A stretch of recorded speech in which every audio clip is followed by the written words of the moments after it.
नमस्कार मित्रों, आज मैं अपने देश के यशस्वी प्रधानमंत्री आदरणीय श्री नरेंद्र मोदी जी से निवेदन करता हूं कि हम नौजवान हर दुख सह लेंगे इस लॉकडाउन में, लेकिन ये दुख नहीं सह पाएंगे।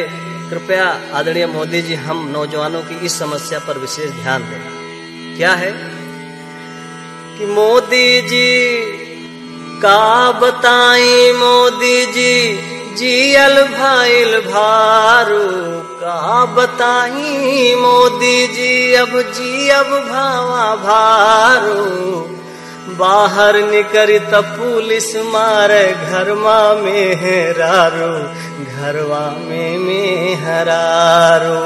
बाहर निकरी त पुलिस मारे घरमा में हेरारू, घरवा में हरारू। हर बर्तन मांजत मांजत हथवम परिगा घट्ठा, बर्तन मांजत मांजत हथवम परिगा घट्ठा। सगरो कमाई स्वाहा होई गे साहेब बैठिगा भट्ठा, हर सगरो कमाई स्वाहा होई गे साहेब बैठिगा भट्ठा। और ऊपर से आसानी से मिलत नायना हो, आसानी से मिलत नायना चखना और दारू।